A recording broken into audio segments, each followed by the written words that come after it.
Hello, my name's Chris Beard of f11 Landscapes. I'd like to welcome you to this short photo talk. We're back here in our second period of lockdown in the UK, so I thought it would be a good idea to record a few short videos for you to help pass the time. Tonight we have a few black and white images to look at. I'm hoping that they will inspire you to get out with your own cameras and take a few images once lockdown's over. As always, please like this video for us and consider subscribing. It's totally free. And if you click that little bell icon that's at the bottom of the screen, you'll be alerted for when we upload more videos to the channel.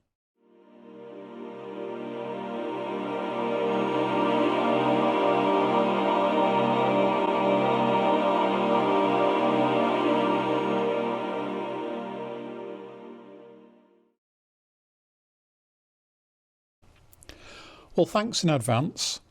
I hope you enjoy this short presentation. First off, we're at Wells Cathedral down in Somerset, England. Now, the cathedral was built between 1176 and 1450. It took almost 300 years to build it. And this is the view of the chapter house steps. What really drew me to make this image was, if you have a look at the bottom half of the image, we have these dark and lighter stripes of the stone steps going up. We have these horizontal stripes, light and dark as they go up the steps. And then in the top half of the image we have a similar effect, but this time we have vertical columns, light and dark, light and dark, light and dark. Now, the most important part of this image for me is that doorway at the top of the stairs, because without it the image could become really claustrophobic. It could be almost like a prison cell with all these black and white stripes, which would really make the eye frustrated. But because we have that doorway at the top of the stairs, our eye has something it can move to relax, to relieve that sense of being enclosed. So that's why I think the image really works. You can see the settings there, 4 seconds at f8. It is quite dark. There are 2 windows on the left hand side. You know, I really did like that image, but I thought I would get a different composition, and I moved just a couple of feet to the right and made that image. Now, I'm not a great one for playing about with images in Photoshop, but because of the age of the building, the stonework, I just felt it cried out to be given a treatment. So it's been turned to sepia, and then I've softened the contrast and highlighted the light coming in through the window. Now, what's really interesting, if you just take a look at the stone steps on the left hand side, you can see all the wear on the steps is on that left hand side. Now, when I was there, I was quite surprised, because you have these wide steps and they're probably 2.5, 3 meters or more in width. And yet behind me is a solid stone wall. And the only doorway in that wall is a little door on the left hand side. So anybody coming up these steps and onto the chapter house has to come through that little doorway. And of course they walk up the left hand side of those steps. Imagine all the feet that have trodden those steps and worn them away in the, 600 years since that cathedral was built. Amazing, isn't it?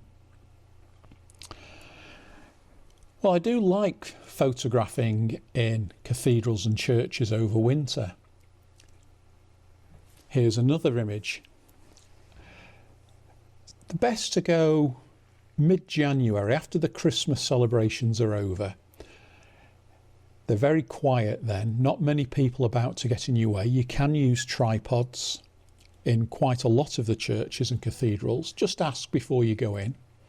But there's so much to photograph in. So when it's cold and the wind's howling outside and the rain and sleet's driving down, you know, landscape photography can be a really miserable thing to do. So I normally head off inside some of our great cathedrals or churches and have a wander around with my camera. Now, as with most images, and especially black and white, the eye goes to the brightest part of the image. So if you just close your eyes for a few seconds, and then when you open them, what's the first thing you see in this image? Yes, it's the angel with the harp at the top of the frame, isn't it? And once your eye has focused on that and looked at the harp and the angel's face, you then might travel around to see the edge of the wings. And then the eye will move down to the face below the angel. And then the two bosses. And then it works away around those curving stone arches. So that there's an awful lot to look at in images like this. And simplicity is often the key. This was taken with a Canon 5D Mark III with my 100mm macro lens set at f4.5. It's perfectly acceptable in black and white images to block up your shadows, as long as you don't blow out your highlights, although having bright highlights can sometimes help, because what we're interested in is that graduation of tones from dark to light. Images like this often require a lot of patience. I usually have a walk around the cathedral looking for interesting things to photograph. And when I saw this, the light wasn't on the angel, it was off to the right. But I could see as the sun was moving round in the sky and the light was coming in through the window, the sunlight would move across the stonework. And I came back about an hour later and it was just off the angel, and I waited for the sunlight just to move around, hit the angel, and that's when I made the image.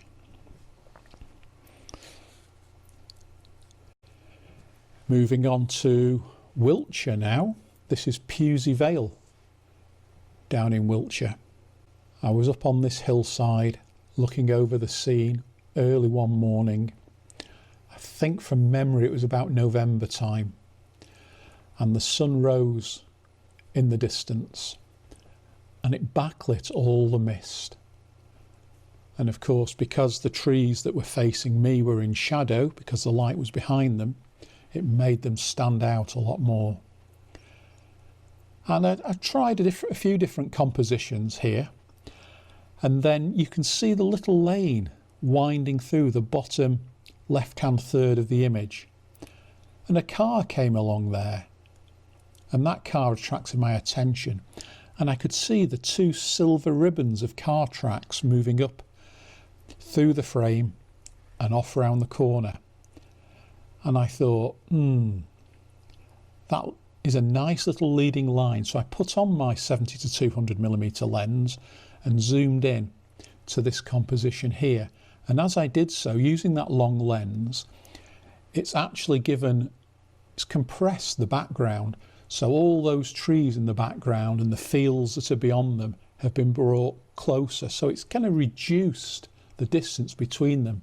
And that's why we get that beautiful recession in that image. So let's move on and let's go to Venice. Now, I think just about every photographer has visited Venice at one time or another. And here you can see a really quiet evening. Or was it? Do you remember I said earlier patience was a key? Well, I had set up there, I had framed my composition. I'd been very careful to get the 6 lamps not overlapping one another. And then also, just to the left in the Palazzo Ducale, I'd got the 6 piers or columns not overlapping one another. The thing that annoyed me is that waste paper basket in the middle of the frame, but there was nothing I could do about that. So I set up, and I knew if I stopped my aperture down, and this was to f11, I would get that starburst effect on the lamps. So I set up, decided it was going to be a square format, and I waited. And people moved in and out of that frame. There was a constant procession of people, and I'd just about given up hope of getting a shot with nobody in it, when all of a sudden, for a fraction of a second, it was there. I clicked my shutter button, made the image, and seconds later somebody walked across my scene from the left. So patience is a virtue in photography. If you do see a scene like this, decide in your mind, pre-visualise how you'd like your finished image to be, set up and wait for the right time. And then when that time comes, just click your shutter. We've flown from Italy now and we've landed in Malta. This is a view of the Carmelite Dome in Valletta. Walking around the town, obviously the Carmelite Dome dominates the skyline.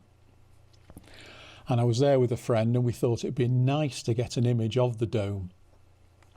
But we didn't really want it from street level. We didn't want to be looking up at it. We'd like to be almost eye level with it. And we walked around and around, and then we found this street. And believe it or not, I'm actually stood on the footpath here. We walked up that street where all those parked cars that you can probably just about make out, walked up the footpath, and we kept stopping to see what level we were at, and a bit higher, until eventually we arrived at this position. And we could look right across at the dome.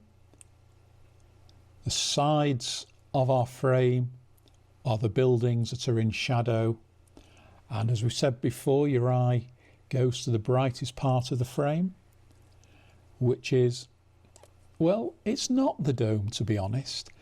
There's a white walled building just in the middle left foreground, and that's the brightest part. But I think why your eye doesn't go there is the overall size and brightness of the dome overpowers that little white area or little white wall. So it still works, and you've got that lovely lighting. Obviously you can see the sun coming in from the right hand side there, illuminating the dome and the little cross on top. And for me it makes a really nice image. There's no doubt where I want the viewer's eye to rest, is there? We'll come back from Malta and we'll land back in this country. Probably most photographers will know where this is. This is Korff Castle. Again, patience. I waited 4 years to get this shot. You need a very specific weather conditions for the mists to form in this valley, and for 3 years they didn't occur. And then on the 4th year I saw the forecast in the evening and I thought, yes, I'm going to go down and try it. So the next morning I got up nice and early, about 3:30 in the morning, jumped in my car and drove down. I was astounded when I got there. Could I find a parking space? There were cars everywhere.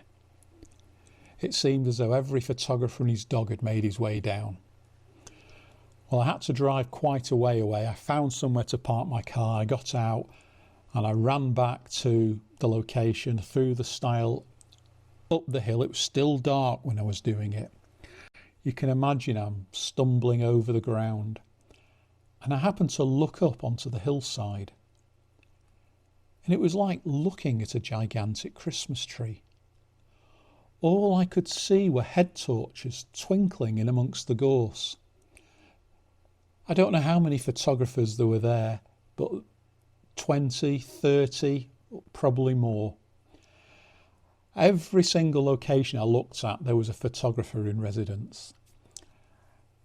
Eventually I found this place, and I got the vegetation in the foreground just to kind of frame the bottom of my image, and we waited for sunrise. To be honest, there was a lot of cloud on the horizon at sunrise, and it was a bit of a flop, to be honest. However, shortly after sunrise, a lot of these photographers packed up, and I could see them, big trails of photographers walking down the hillside and off, and I could hear the car starting, and away they went. And there was probably, now the light was up, I could see around, and there was probably about 5 photographers left, when all of a sudden the sun, that was quite high in the sky now, broke through the cloud and illuminated the mists. So once again, it's backlit, you get the bright mists. I'm looking at the trees, which are in shadow, and obviously the castle itself. So they're silhouetted against the bright mists. I really like that image. Moving on. Back into Wiltshire. And this is Alton Barns' White Horse. I think this is an image of two halves as well. We have the crop field, which is fairly soft and not a huge amount of detail in it, with the 2 leading lines of the tractor going through it. And then the top half of the image, there's a lot of detail in it. The grass, the trees, even the horse itself. The sky wasn't very attractive, and there wasn't a lot I could do with it, so I obviously cropped that out. And it was a fairly windy day, as I remember, which caused that bit of movement in the crops, which gave them that soft effect, because I was shooting at a 30th of a second. So I get that soft effect there, but the background is rendered quite sharp. So I quite like those leading lines up to the trees and then the horse beyond. The lines don't quite lead to the horse, but it's close enough.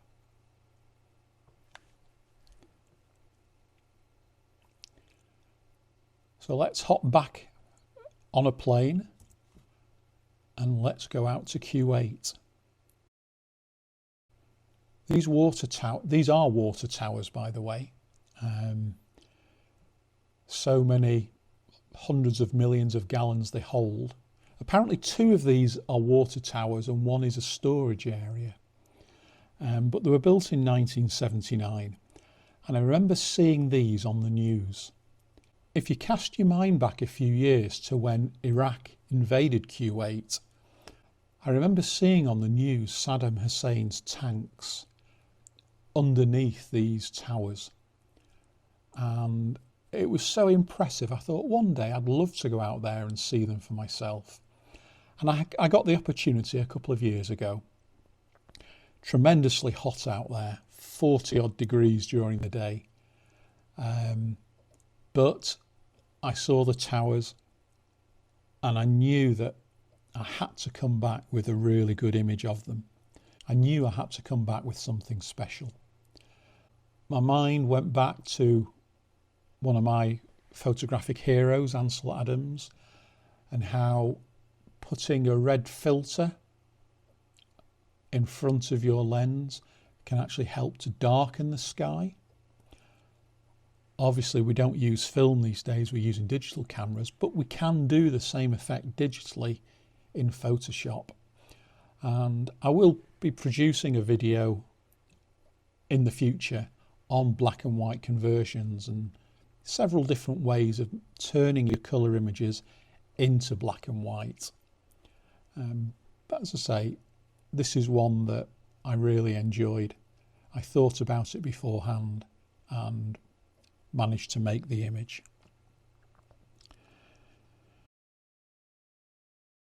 We're now just around the corner from me, St Annes. Now St Annes Pier was built in 1885, and it actually reached right out to the jetty you can see in the distance. The Victorians used to get on and off a little pleasure cruiser there, and it used to take them on cruises around the bay. But there were two fires, one in 1974 and another in 1982, which caused a lot of damage, and the pier had to be shortened. I think when it was first built it was about 280 metres long, but we've lost 100 metres of it now, and it's only 180 metres long. But again, as you can see, this is a 25-second exposure, and I've used that long exposure to blur the sea. And the effect of blurring the sea and making it soft and smooth helps your main subject to stand out a lot more. And we can see that we do have a lot of detail in the stanchions underneath the pier. We know what it is, and I've composed it on the left hand side. Again, a square composition, and we have that bit of negative space on the right hand side of our image, which forces the eye across to look at the pier.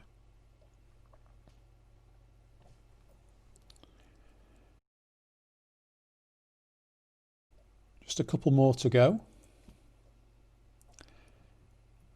This is the Karg, which is part of the Trottenish Ridge up on the Isle of Skye. Now this must be the most photographed location in the whole of the British Isles. If there's one that's been photographed more, I don't know about it. It is an absolutely stunning place to go. And this was taken a few years ago. As you can see, I still had my EOS 50D camera then. It was almost midday. The sun was quite high in the sky. Typically not the best time for landscape photography, but I just thought the contrast, the darks and the lights, it might make a really nice image. I was kind of hoping that the tree on the foreground left hand side there might have stood out a bit more. It is dead, there's no leaves on it.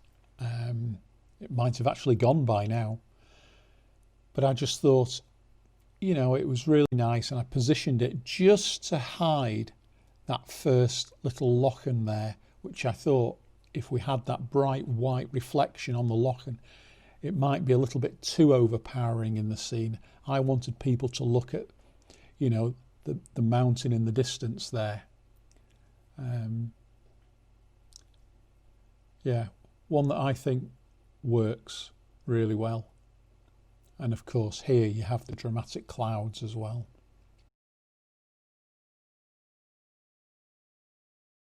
Staying in Scotland, we have Castle Stalker at Port Appin in Argyll. Now those of you who are Monty Python fans might remember this from the Holy Grail.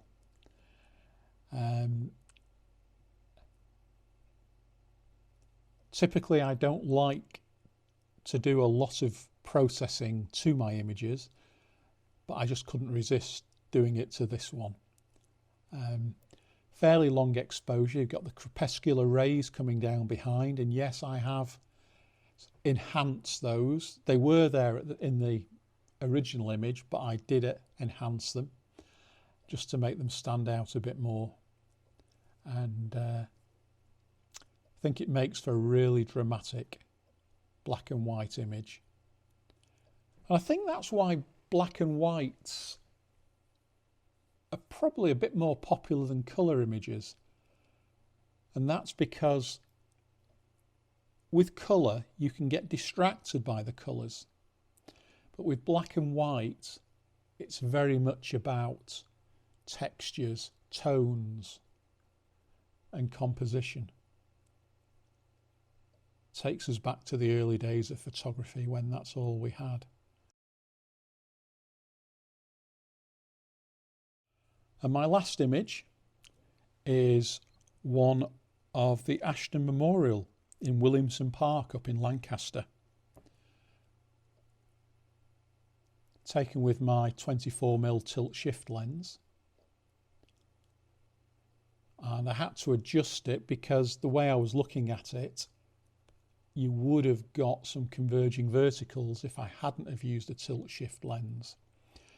But again, as you can see, bright sunshine, almost directly overhead, and using a red filter in Photoshop, I was able to darken that blue sky, and it was a cloudless blue sky, and I was able to darken it, and that makes the memorial contrast beautifully. There's just a dozen black and white images for you. I hope you enjoyed them. Please leave some comments. Let me know which is your favourite image, which you didn't like. And if you'd like to see anything else, please feel free to put that in the comments. As I said at the outset, if you did like it, please like the video. Consider subscribing, it's totally free, and click that little bell icon. And I'll see you again. Thanks for watching. Bye.